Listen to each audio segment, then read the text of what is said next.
السلام عليكم ورحمة الله وبركاته. ازيكم عاملين ايه؟ يا رب كلكم تبقوا بخير وسعادة وهنا. النهاردة زي ما وعدتكم، طبعا الحلقة النهاردة مخصصة للسيدات. ان شاء الله بإذن الله هنتكلم على شوية حاجات كده ومراحل الصلاة عند السيدات، اذا كان هو ثعلبة او صلع وراثي او ان شاء الله كل الاسئلة هجاوب عليها بإذن الله. وايه المراكز المتخصصة في زراعة الشعر للسيدات او جلسات البلازما البي ار بي للسيدات، كل ده هنتكلم فيه. بس قبل ما اتكلم حابب اقول لكم هو خبر هيضايقكم شوية. طبعا انا زي ما شرحت قبل كده اني حاليا أنا زي ما شرحت ان المركز اللي انا زرعت فيه والتيم والكلام ده كله، اكيد انتوا بيهمكم كل كلام عن المركز اللي انا زرعت فيه. انا قلت ان هو ايجيبت هير كلينيك، طبعا بالتيم اللي انا كنت بقول للحالات طبعا ان هي تروح تزرع معاهم ان شاء الله باذن الله.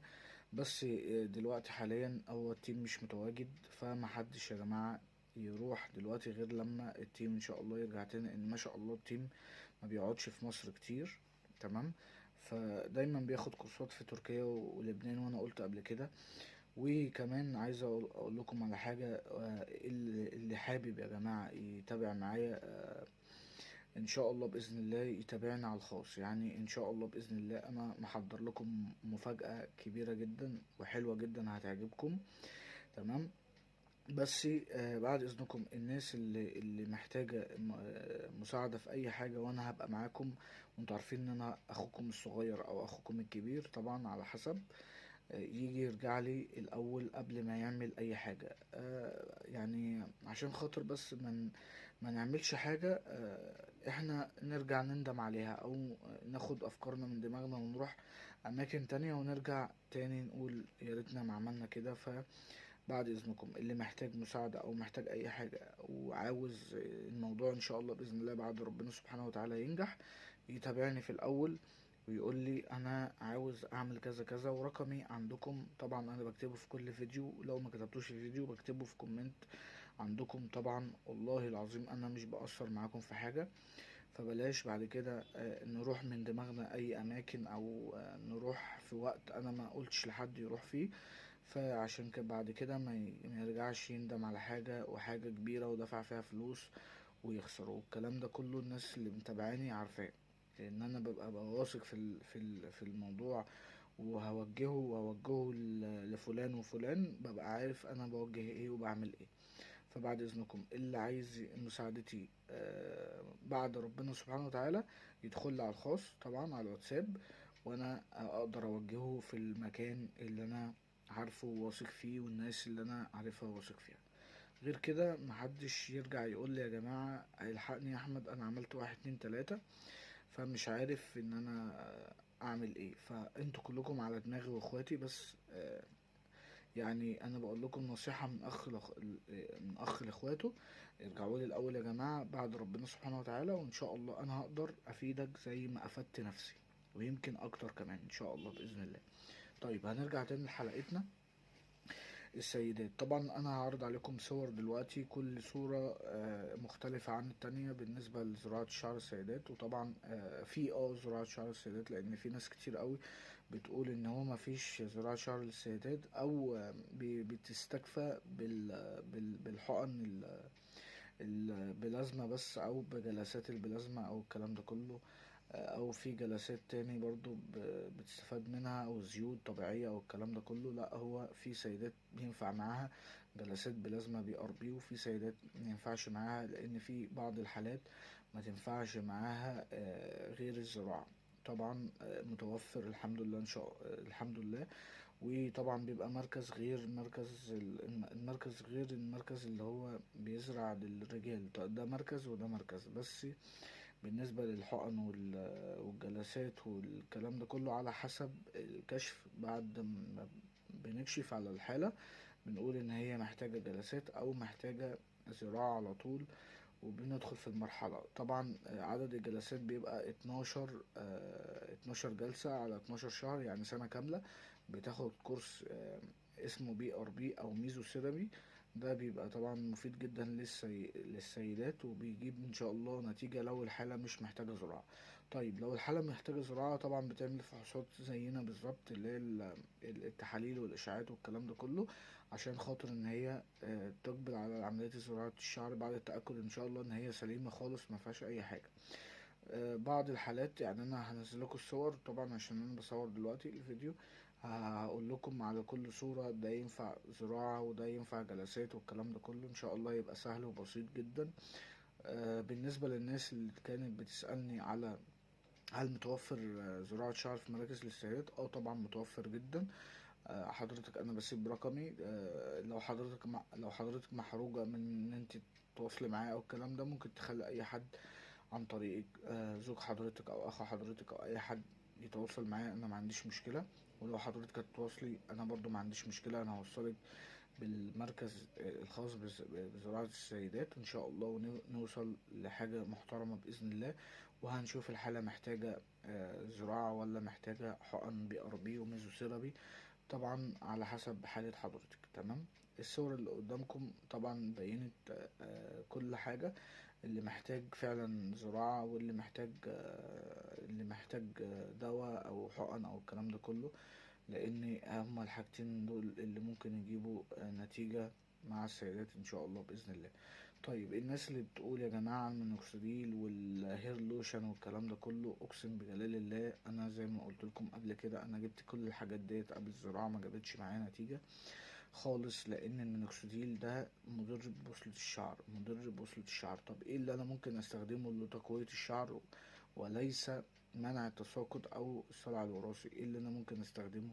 طيب هو زيت الصبار ده بيعمل ولا بيعمل، ما بيعملش ولا تكثيف ولا بيطلع شعر جديد، هو بيقوي الشعراية، بيقويها وخلاص. لكن انت لو عندك صلع وراثي الحل الامثل ليك الزراعة. لكن زيت الصبار كويس لتقوية الشعر، يعني لو واحد ما عندوش صلع وراثي تمام ومش هيقرع او مش شعره مش هيسحب، ده ممكن يستخدم زيت الصبار. انا بعتبره ان هو بينعم الشعر وبيخليه كويس جدا، هو بيتحط كده على الشعر. وهجيب لكم طبعا الصبار الطبيعي وزيت الصبار، طبعا هنستخدمه مع بعض في الحلقة الجاية بإذن الله، ونعرف هو بيقوي الشعر ازاي بإذن واحد أحد. لكن هو ما بيمنعش تساقط، هو بيقوي الشعر، بيقوي خصلة الشعر وخلاص، لا بيمنع تساقط ولا بيمنع ولا بيطلع شعرة جديدة ولا حتى بيبي هير ولا أي حاجة، هو بيقوي الشعر بصيلات الشعر وخلاص. تمام.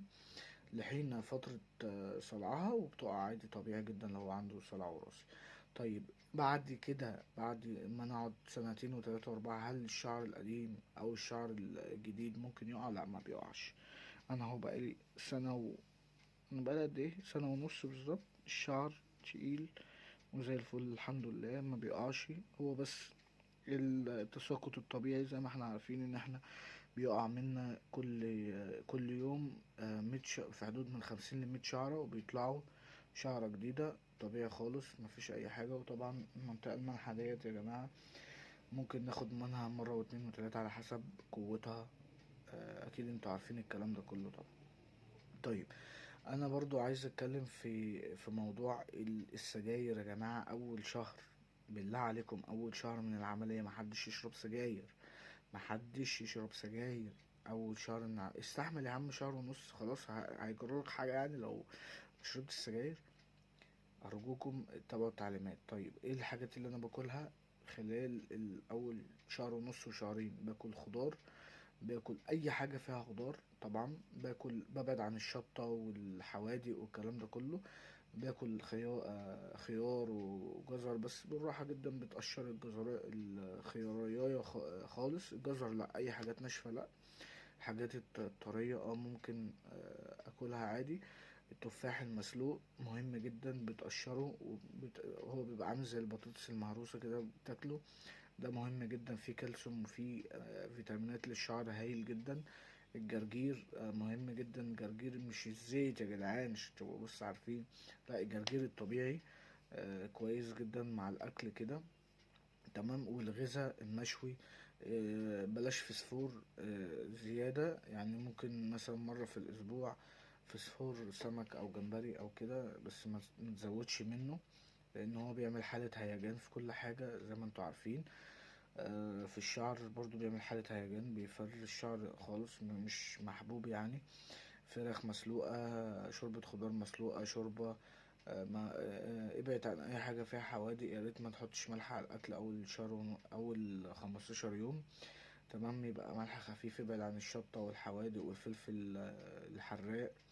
اي حاجة حراقة ابعد عنها خالص اول شهر ونص. السجاير زي ما اتفقنا، الشاي والقهوة والنسكافيه، الحاجات دي اللي فيها كافيين دي بعد عنها خالص خالص خالص لغاية أول شهر ونص. إن شاء الله بإذن الله اللي محتاج أي حاجة يتابعني أو يبعتلي على الخاص، وأنا هقدر أساعده أحسن مساعدة بعون الله. وإن شاء الله بالتوفيق والنجاح. وزي ما اتفقنا، الجماعة اللي هم بيعملوا وصفات طبيعية لسه بيعملوا وصفات طبيعية. يمكن في حد أو اتنين كده اتهت شوية لما شاف الفيديو، والفيديو وصل إن شاء الحمد لله رب العالمين 2000 وداخل على 3000 اهو. الحمد لله انا راضي باي حاجه. وشكرا لكل واحد راجل جدع بيتابعني، وشكرا لكل ست محترمه بتتابعني، وكلكم اخواتي وعلى راسي. وانا طبعا بتابع معاكم اول باول. واللي عمل العمليه انا بعد ربنا سبحانه وتعالى ساعدته وعمل العمليه وبيرجع لي دلوقتي بساعده. واللي عايز يعمل العمليه بساعده. وكلكم عارفين انا اهم حاجه بس عندي ان انتم تبقوا معايا. والقناة دي مش بتاعتي انا لوحدي، لا دي بتاعتكم انتم اصلا، مش بتاعتي انا. كلنا اخوات باذن الله. وانا طالب منكم ان احنا نكبر القناة اكتر واكتر عشان ربنا ان شاء الله نكسب دعوات اكتر، ونكسب حب الناس اكتر، واقدر اوقف اي حد بيضحك عليكم، اوقف اي حد بيقول لكم حاجة مش حقيقية ما بتحصلش. ان شاء الله باذن الله هقدر، باذن الله هقدر اوقفها باذن واحد احد. ومعاكم قلبا وقالبا باذن الله. واي حد يقول لك مينوكسيديل او هير لوشن او اي زيوت بتطلع شعر، قول له انت كذاب في وشك، مفيش حاجه بتطلع شعر. كل اللي انت بتعمله ان انت عايز تكسب مشاهدات وتكسب فلوس عن طريق الناس الغلابه. ما بتتقيش ربنا في شغلك، ما بتتقيش ربنا في الفلوس اللي انت بتاخدها، بتستحل الحرام، بتعمل كل حاجه غلط. وفلوسك اللي انت بتاخدها هتلاقيها ما فيهاش بركه عشان انت بتكذب على الناس، بتكذب على الناس. وانا بقول لكم يا جماعه، اللي بيطلع شعر زراعه الشعر طبيعي مع الحقن بلازما البي ار بي بعد الزراعه مش قبل الزراعه.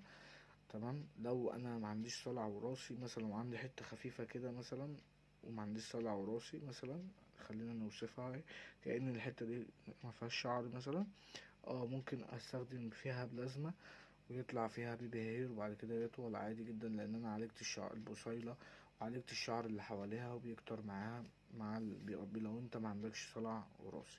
لكن لو عندك صلع وراثي مفيش حل يا ابن الناس غير عملية زراعة الشعر. انا مش بضحك عليك. ودايما ما تروحش للناس اللي هي بتعمل عملية بتلاتة واربعة والكلام ده كله. انا بعتبر ان التقنية بتاعتها يعني عملية زراعة شعر طبيعي بتلاتة واربعة، انت لا انت بتعمل ايه؟ انا مش مقتنع. لا، ما تروحش للسعر الرخيص، وما تروحش للعملية الاوفر قوي اللي هي 40 و50 والكلام ده.